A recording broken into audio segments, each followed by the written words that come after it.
ਓਮ ਸ਼ਾਂਤੀ। ਅੱਜ ਸੁਣਦੇ ਹਾਂ 26 ਅਪ੍ਰੈਲ ਦੇ ਬਾਬਾ ਦੇ ਸਾਕਾਰ ਮਹਾਵਾਕ।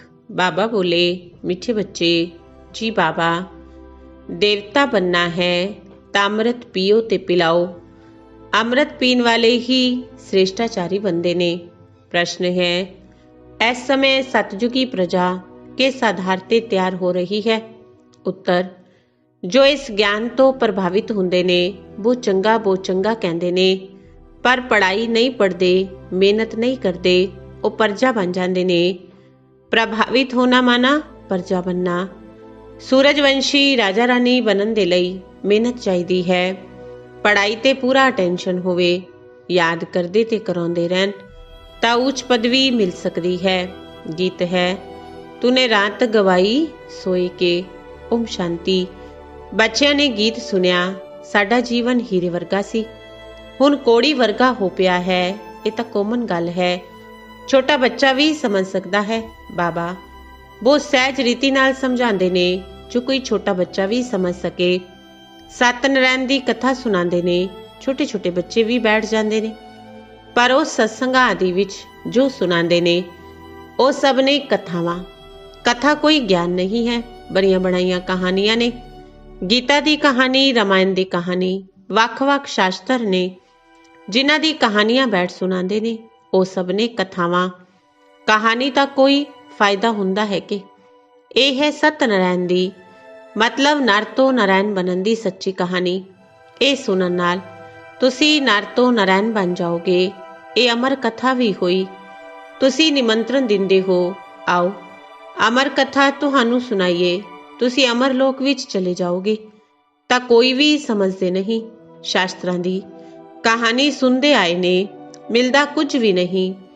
ਜਾਣਨਗੇ ਲక్ష్ਮੀ ਨਾਰਾਇਣ ਦੇ ਮੰਦਰ ਵਿੱਚ, ਚਲੋ ਦਰਸ਼ਨ ਕਰਕੇ ਆਈਏ।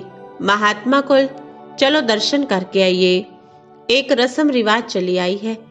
ਰਿਸ਼ੀ ਮੁਨੀ ਆਦਿ ਜੋ ਹੋ ਕੇ ਗਏ ਨੇ, ਉਹਨਾਂ ਨੂੰ ਮੱਥਾ ਟੇਕਦੇ ਰਹਿੰਦੇ ਨੇ। ਪੁੱਛੋ, ਰਚਤਾ ਤੇ ਰਚਨਾ ਦੀ ਕਹਾਣੀ ਦਾ ਪਤਾ ਹੈ? ਤਾਂ ਕਹਿਣਗੇ ਨਹੀਂ। ਹੁਣ ਤੁਸੀਂ ਬੱਚੇ ਸਮਝਦੇ ਹੋ, ਇਹ ਰਚਤਾ ਤੇ ਰਚਨਾ ਦੀ ਕਹਾਣੀ ਬੜੀ ਸਹਿਜ ਹੈ। ਅਲਫ ਤੇ ਬੇ ਦੀ ਕਹਾਣੀ ਹੈ। ਭਾਵੇਂ ਪ੍ਰਦਰਸ਼ਨੀ ਵਿੱਚ ਜੋ ਵੀ ਆਉਂਦੇ ਨੇ ਉਹ ਕਹਾਣੀ ਤਾਂ ਠੀਕ ਸੁਣ ਲੈਂਦੇ ਨੇ, ਪਰ ਪਵਿੱਤਰ ਨਹੀਂ ਬਣਦੇ। ਸਮਝਦੇ ਨੇ ਵਿਕਾਰਾਂ ਵਿੱਚ ਜਾਣ ਦੀ ਰਸਮ ਰਿਵਾਜ ਤਾਂ ਅਨਾਦਿ ਹੈ। ਮੰਦਰਾਂ ਵਿੱਚ ਦੇਵਤਾਵਾਂ ਦੇ ਅੱਗੇ ਜਾ ਕੇ ਗਾਉਂਦੇ ਨੇ, ਆਪ ਸੰਪੂਰਨ ਨਿਰਵਿਕਾਰੀ ਹੋ। ਫਿਰ ਬਾਹਰ ਆ ਕੇ ਕਹਿੰਦੇ ਨੇ ਵਿਕਾਰ ਵਿੱਚ ਜਾਣਾ ਤਾਂ ਅਨਾਦਿ ਹੈ। ਇਸ ਬਗੈਰ ਦੁਨੀਆ ਕਿਵੇਂ ਚੱਲੇਗੀ?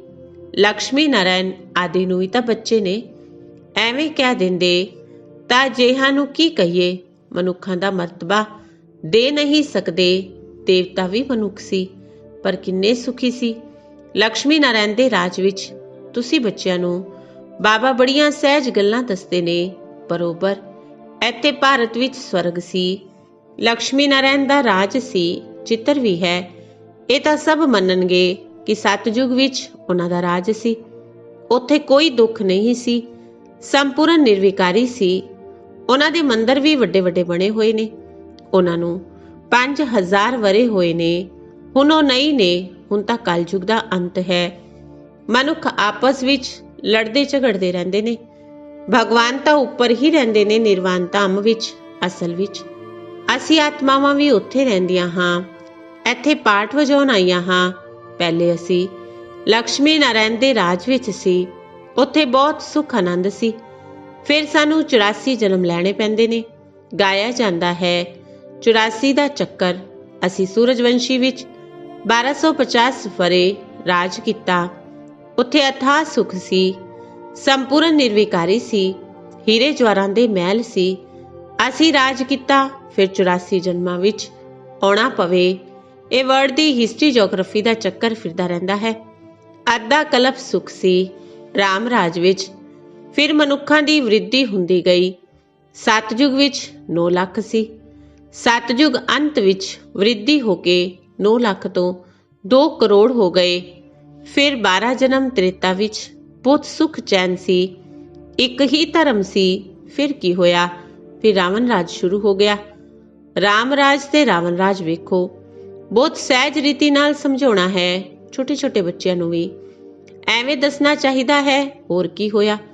ਵੱਡੇ ਵੱਡੇ ਸੋਨੇ ਹੀਰੇ ਜਵਾਹਰਾਤਾਂ ਦੇ ਮਹਿਲ ਅਰਥਕੁਏਕ ਵਿੱਚ ਅੰਦਰ ਚਲੇ ਗਏ। ਭਾਰਤ ਵਾਸੀਆਂ ਦੇ ਵਿਕਾਰੀ ਬਣਨ ਨਾਲ ਅਰਥਕੁਏਕ ਹੋਈ। ਫਿਰ ਰਾਵਣ ਰਾਜ ਸ਼ੁਰੂ ਹੋ ਗਿਆ। ਪਵਿੱਤਰ ਤੋਂ ਅਪਵਿੱਤਰ ਹੋ ਗਏ। ਕਹਿੰਦੇ ਨੇ ਨਾ, ਸੋਨੇ ਦੀ ਲੰਕਾ ਅੰਦਰ ਚਲੀ ਗਈ। ਕੁਝ ਤਾਂ ਬਚਿਆ ਹੋਵੇਗਾ ਨਾ, ਜਿਸ ਤੋਂ ਫਿਰ ਮੰਦਰ ਆਦਿ ਬਣਾਏ ਹੋਣਗੇ। ਭਗਤੀ ਮਾਰਗ ਸ਼ੁਰੂ ਹੋ ਗਿਆ। ਮਨੁੱਖ ਵਿਕਾਰੀ ਹੋਣ ਲੱਗੇ। ਫਿਰ ਰਾਵਣ ਰਾਜ ਚੱਲਿਆ ਤਾਂ ਉਮਰ ਘੱਟ ਹੋ ਗਈ। ਅਸੀਂ ਨਿਰਵਿਕਾਰੀ ਯੋਗੀ ਤੋਂ ਵਿਕਾਰੀ ਭੋਗੀ ਬਣ ਗਏ। ਜਿਵੇਂ ਦਾ ਰਾਜਾ ਰਾਣੀ ਉਵੇਂ ਦੀ ਪ੍ਰਜਾ, ਸਭ ਵਿਕਾਰੀ ਬਣ ਗਏ। ਇਹ ਕਹਾਣੀ ਕਿੰਨੀ ਸਹਿਜ ਹੈ। ਛੋਟੀਆਂ ਛੋਟੀਆਂ ਬੱਚੀਆਂ ਇਹ ਕਹਾਣੀ ਸੁਣਾਣ ਤਾਂ ਵੱਡੇ ਵੱਡੇ ਆਦਮੀਆਂ ਦਾ ਮੂੰਹ ਨੀਵਾਂ ਹੋ ਜਾਵੇ। ਹੁਣ ਬਾਪ ਭੈਣ ਸੁਣਾਉਂਦੇ ਨੇ, ਉਹੀ ਗਿਆਨ ਦਾ ਸਾਗਰ ਪਤਿਤ ਪਾਵਨ ਹੈ। ਅੱਛਾ, ਦੁਆਪਰ ਵਿੱਚ ਭੋਗੀ ਪਤਿਤ ਬਣ ਗਏ। ਫਿਰ ਹੋਰ ਧਰਮ ਵੀ ਸ਼ੁਰੂ ਹੁੰਦੇ ਗਏ। ਅੰਮ੍ਰਿਤ ਦਾ ਜੋ ਨਸ਼ਾ ਸੀ ਉਹ ਖਲਾਸ ਹੋ ਗਿਆ। ਲੜਾਈ ਝਗੜੇ ਹੋਣ ਲੱਗੇ। ਦੁਆਪਰ ਤੋਂ ਲੈ ਕੇ ਅਸੀਂ ਡਿੱਗੇ। ਕਲਯੁਗ ਵਿੱਚ ਅਸੀਂ ਹੋਰ ਵੀ ਵਿਕਾਰੀ ਬਣ ਗਏ। ਪੱਥਰ ਦੀਆਂ ਮੂਰਤੀਆਂ ਬਣਾਉਂਦੇ ਰਹੇ, ਹਨੂਮਾਨ, ਗਣੇਸ਼ ਆਦਿ ਦੀਆਂ। ਪੱਥਰ ਬੁੱਧੀ ਹੋਣ ਲੱਗੇ ਤਾਂ ਪੱਥਰਾਂ ਦੀ ਪੂਜਾ ਕਰਨ ਲੱਗੇ। ਸਮਝਦੇ ਸੀ ਕਿ ਭਗਵਾਨ ਪੱਥਰ ਠੀਕਰ ਸਭ ਵਿੱਚ ਹੈ। ਐਵੇਂ ਕਰਦੇ ਕਰਦੇ ਭਾਰਤ ਦੀ ਹਾਲਤ ਵੇਖੋ ਕੀ ਹੋ ਗਈ ਹੈ। ਹੁਣ ਬਾਪ ਕਹਿੰਦੇ ਨੇ, ਵਿਸ਼ ਛੱਡ ਅੰਮ੍ਰਿਤ ਪੀ ਕੇ ਪਵਿੱਤਰ ਬਣੋ, ਫਿਰ ਰਾਜਾਈ ਲਵੋ। ਵਿਸ਼ ਛੱਡੋ, ਫਿਰ ਤੁਸੀਂ ਮਨੁੱਖ ਤੋਂ ਦੇਵਤਾ ਬਣ ਜਾਓਗੇ। ਪਰ ਵਿਸ਼ ਨਹੀਂ ਛੱਡਦੇ। ਵਿਸ਼ ਦੇ ਲਈ ਕਿੰਨਾ ਮਾਰਦੇ ਨੇ, ਤੰਗ ਕਰਦੇ ਨੇ। ਤਾਂ ਹੀ ਤਾਂ ਕਿਹਾ, ਦ੍ਰੋਪਦੀ ਨੇ ਪੁਕਾਰਿਆ। ਤੁਸੀਂ ਸਮਝਦੇ ਹੋ ਕਿ ਅੰਮ੍ਰਿਤ ਪੀਣ ਬਗੈਰ ਅਸੀਂ ਦੇਵਤਾ ਕਿਵੇਂ ਬਣਾਂਗੇ? ਸਤਜੁਗ ਵਿੱਚ ਰਾਵਣ ਹੁੰਦਾ ਨਹੀਂ।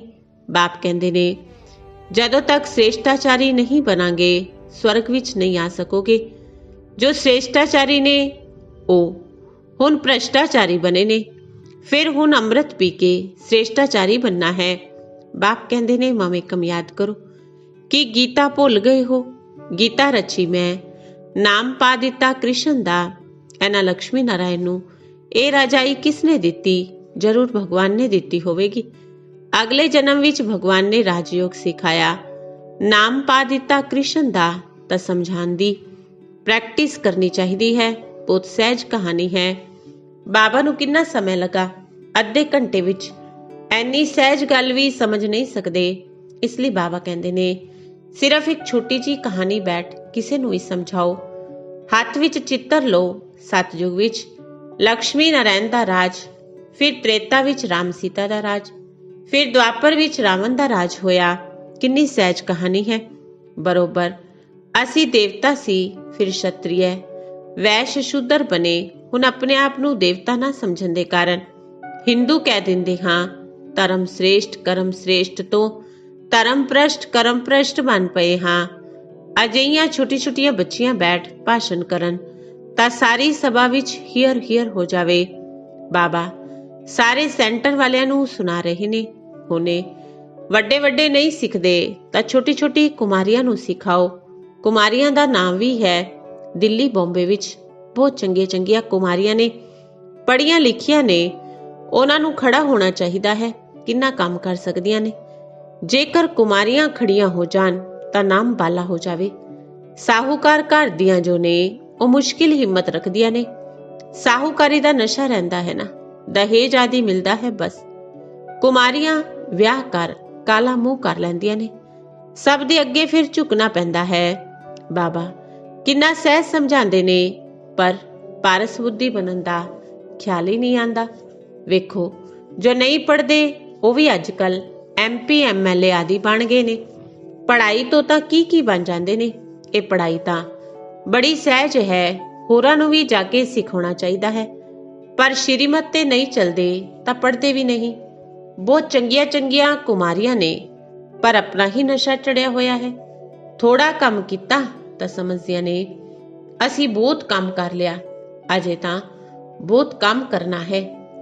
ਅੱਜ ਕੱਲ ਫੈਸ਼ਨ ਵਿੱਚ ਵੀ ਕੁਮਾਰੀਆਂ ਰਹਿੰਦੀਆਂ ਨੇ। ਉੱਥੇ ਤਾਂ ਨੈਚੁਰਲ ਸ਼ਿੰਗਾਰ ਹੁੰਦਾ ਹੈ, ਇੱਥੇ ਤਾਂ ਕਿੰਨਾ ਆਰਟੀਫਿਸ਼ੀਅਲ ਸ਼ਿੰਗਾਰ ਕਰਦੇ ਨੇ। ਸਿਰਫ ਵਾਲ ਬਣਾਉਣ ਵਿੱਚ ਕਿੰਨੇ ਪੈਸੇ ਖਰਚ ਕਰ ਦਿੰਦੇ ਨੇ। ਇਹ ਮਾਇਆ ਦਾ ਪੌਂਪ ਹੈ।